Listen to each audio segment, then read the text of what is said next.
आणि आजची जी रेसिपी मी तुमच्याबरोबर शेअर करणार आहे ती म्हणजे साईबाबांचा जो भंडारा असतो त्याच्यामध्ये ज्या भाज्या असतात, बटाट्याची रस्सा भाजी झणझणीत की पहिल्या तोंडाला पाणी सुटेल असं, कारण त्या भाज्यांचा रंग चव हे एकदम छान असतं. आणि आता मध्यंतरी दत्त जयंती झाली तेव्हा आम्ही प्रसाद आणला होता घरी, तर त्यातली जी भाजी होती ना बटाट्याची ती खूप छान होती. आणि आज माझे मिस्टर म्हणाले की आज झणझणीत काहीतरी रस्सा भाजी कर बटाट्याची. तर म्हटलं भंडाऱ्यामध्ये जशी भाजी असते तशी आपण छान महाप्रसाद जेव्हा असतो ना कुठल्या देवाचा किंवा कुठली पालखी असते तेव्हा, तर त्याच्यामध्ये जी रस्सा भाजी असते ती खूप चविष्ट असते. तर तशी भाजी कशी करायची ते आज आपण बघूया एकदम सोप्या पद्धतीने. चला आज मी तुमच्याबरोबर जी बटाट्याची रस्सा भाजी झणझणीत भंडाऱ्यासारखी जी शेअर करणार आहे त्याच्यासाठी लागणारं साहित्य आहे. हा आहे गरम मसाला. याच्यामध्ये मी थोडेसे जिरे घेतलेत, 1 चमचा, अर्धा चमचा जिरे, अर्धा चमचा बडीशोप आणि 1 चमचा धणा जिऱ्याची पावडर, टोमॅटो बारीक चिरलेले, 2 तमालपत्र, 2 ते 3 तमालपत्र आणि 4 ते 5 लवंगा, कोथिंबीर, कसुरी मेथी आणि किसलेलं आलं. हे एवढं साहित्य आपल्याला लागणार आहे. आणि बटाटे जे आहेत ते उकडून घेतलेले आहेत मी, ते पण तुम्हाला दाखवणार आहे. सर्वप्रथम आपण फोडणी करून घेऊया. आणि या रेसिपीमध्ये जी फोडणी मी करणार आहे ती चांगल्या तुपाची करणार आहे. चला. आणि त्याच्या आधी हे जे सगळं आहे ना घेतलेलं बडीशोप, जिरे आणि धणा पावडर, हे आपण आधी मिक्सरमधनं थोडीशी भरड काढून घ्यायची, पूर्ण बारीक करायचं नाहीये. चला हे आधी मिक्सरमधनं काढून घेऊया. हे बघा मी ते छान मिक्सरमध्ये त्याची बारीक अशी म्हणजे खूप बारीक करायचं नाही आपल्याला. हे बघा भरड दिसतीये तुम्हाला, भरड म्हणजे जाडसर कूट करून घ्यायचं. एक मिनिट मी दाखवते तुम्हाला. हे बघा असं जाडसर कूट करून घेतलंय, हे लागणार आहे. आणि आता तुपाची फोडणी करणार आहोत आपण, ते पण मी तुमच्याबरोबर शेअर करते. चला आता आपण सगळ्यात पहिल्यांदा हे जे तूप आहे चांगलं हे याच्यामध्ये घालून घेऊया. साधारणतः 2 चमचे मोठे हे मी तूप घातलंय. चांगल्या तुपात करतात ही भाजी. तुम्हाला आवडत असेल तर तुम्ही कुठल्याही तेलामध्ये करू शकता, पण ही जी भाजी केली जाते ही चांगल्या तुपामध्येच केली जाते आणि तरच ती चव देते छान. हे छान आता तूप गरम करून घेऊ. तूप गरम झाल्यानंतर याच्यामध्ये मोहरी घालायची नाहीये, आधी थोडासा हिंग घालणार आहे. हिंग घातल्यानंतर हा जो आपण बडीशोप, जिरे आणि धण्याचं जे कूट केलंय जाड, ते कूट याच्यामध्ये घालायचं, अंदाजाने घालायचं. हे झाल्यानंतर हे जे तमालपत्र आहे, तेजपान, याचे तुकडे करायचे, ते त्याच्यात घालणार. 3 ते 4 ह्या लवंगा आहेत, या लवंगा मी त्याच्यामध्ये घालते. हे झाल्यानंतर आपण हळद घालायची, थोडीशी हळद. आणि मग हा जो टोमॅटो आहे, हा टोमॅटो याच्यामध्ये छान मऊ होईपर्यंत शिजवून घ्यायचा.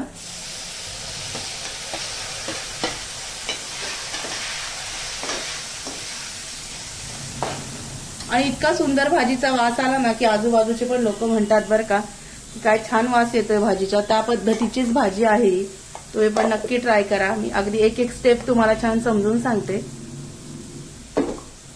मस्तपैकी हे छान टोमॅटो जे आहेत ना हे मस्त याचा असं याच्यामध्ये मऊसूत शिजू द्यायचे, अगदी मऊ करून घ्यायचे. याच्यामध्ये आपण काय करूया, हे जरा मी हे केलंय परतले, त्याच्यावर झाकण ठेवूया. झाकण ठेवल्यानंतर ते 5 मिनिटांसाठी मस्तपैकी मऊ करून घेऊया. बटाटे पण मी उकडून ठेवलेले.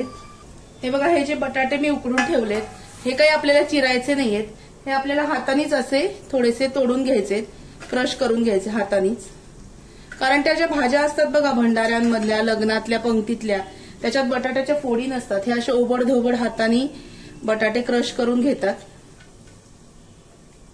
आणि तेच त्याच्यामध्ये टाकतात. आपल्यालाही तसंच करायचंय, पण आपण ती तशीच भाजी करणार आहोत. हे बघा हे सगळे जे बटाटे आहेत हे असे हाताने छान म्हणजे असं आहे की त्याचा हे दिसला पाहिजे, फोडीसारखं दिसलं पाहिजे, अगदी कुस्करून गाळ करायचं नाही, थोड्याशा फोडी अशा ओबडधोबड आपल्याला दिसल्या पाहिजे. हे बघा, हे असं या पद्धतीने हे सगळे बटाटे असे मस्तपैकी क्रश करून घ्यायचे हातावर जाड.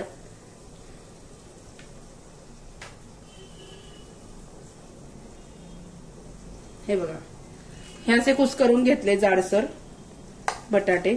आता बघूया हा टोमॅटो छान मस्तपैकी मऊ झाला पाहिजे. हे बघा, छान मस्तपैकी मऊ झालाय, दिसतोय मऊ झालाय. आता याच्यामध्ये हे जे किसलेलं आलं आहे थोडंसं, ते थोडंसं आलं किसलेलं घालायचं, खूप जास्त नाही, थोडं. याच्यामध्ये घालायचा थोडासा गरम मसाला, साधारणतः 1 चमचा. हे झाल्यानंतर याच्यामध्ये काश्मीरी लाल तिखट घालायचंय. काश्मीरी लाल तिखट म्हणजे ते फक्त रंगाला असतं, जास्त तिखट नाही. हे बघा, थोडंसं तिखट मी घातलं. टोमॅटो मस्त ह्या लेवलवर शिजवून घ्यायचा आहे, असा त्याचा छान तो चेपला गेला पाहिजे चमच्याने. हे बघा, दिसतंय? ओके. आणि आता काय करायचं, हे जे बटाटे आहेत ना, एकदम सोपी पद्धत आहे. हे बटाटे आहेत ना, हे बटाटे याच्यामध्ये सगळे घालून घ्यायचे.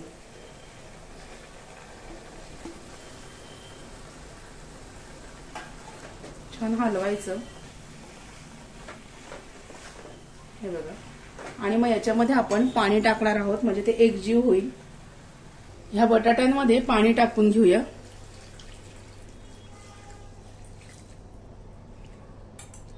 आता ही भाजी छान हलवून घ्यायची. काही दाण्याचं कूट खोबरं लावायची गरज पडत नाही, हेच खूप घट्ट होतं बघा.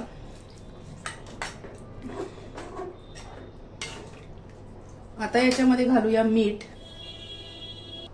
अंदाजाने मी मीठ घालते. मीठ घातलं. मीठ घातल्यानंतर हे छान उकळून घ्यायचं. हे तुम्हाला जर याच्यामध्ये गूळ किंवा चवीला थोडीशी साखर घालायची असेल तर तुम्ही घालू शकता. मी काही आज घालणार नाहीये, कारण ही जी भाजीला आहे ना, ही अशी झणझणीतच चांगली लागते. म्हणून या भाजीमध्ये आता एक छान या भाजीला उकळी काढून घेऊ. झाकण ठेवते मी आणि एक छान 5 मिनिटांसाठी उकळून घेऊया. आणि मग आपण त्याच्यामध्ये कसुरी मेथी आणि कोथिंबीर घालणार आहोत. चला, भाजी उकळल्याचा आवाज येतोय. भाजी छान उकळली. आता याच्यामध्ये आपण घालणार आहोत ही कसुरी मेथी. ही जी मेथी आहे ना, ही थोडीशी हातावरती अशी कुस्करायची आणि मग घालायची. कसुरी मेथी घालायची. छान भाजी छान हलवायची. भाजी उकळतीच आहे आपली, काही प्रश्नच नाही. खूप खळखळीत उकळली आणि रंग पण बघा तुम्ही तसाच आलाय, सेम जसा पाहिजे तसा आलाय. कसुरी मेथी घातल्यानंतर हिरवीगार कोथिंबीर चिरलेली घालायची. भाजी मस्त हलवायची. हे बघा, कसुरी मेथी आणि कोथिंबीर घातल्यानंतर परत एक वाफ काढायची, छान उकळी काढायची, म्हणजे त्याचा जो स्वाद आहे तो सगळ्या भाजीला लागतो आणि भाजी तयार होते लगेच. हे बघा, भाजी छान उकळलीये कसुरी मेथी आणि कोथिंबीर घातल्यानंतर. हे बघा, भाजीचा रंग बघा सेम तसाच आहे. अशा पद्धतीने आपली आज लग्नाच्या पंक्तीत, भंडाऱ्यामध्ये किंवा मग एखाद्या देवाच्या मोठ्या सोहळ्यामध्ये जेव्हा महाप्रसाद असतो तशात जेव्हा जी भाजी ज्या पद्धतीने करतात ती आज मी तुमच्याशी शेअर केली, तुमच्याबरोबर शेअर केली. आजचा व्हिडिओ तुम्हाला कसा वाटला? पटकन अगदी सोपी रेसिपी आहे, तुमच्याबरोबर शेअर करण्याचा प्रयत्न केलाय. आणि आजचा व्हिडिओ तुम्हाला कसा वाटला मला नक्की कमेंट करून कळवा. अशी भाजी नक्की ट्राय करा आणि मला सांगा कशी झाली आहे ते. आणि तुम्ही सगळेजण या मस्तपैकी या भाजीची टेस्ट घ्यायला मस्त जेवण करूया आपण. भेटूया अशाच नवीन व्हिडिओमध्ये नवीन विषयाबरोबर उद्याला. तोपर्यंत स्वतःची काळजी घ्या. Bye bye.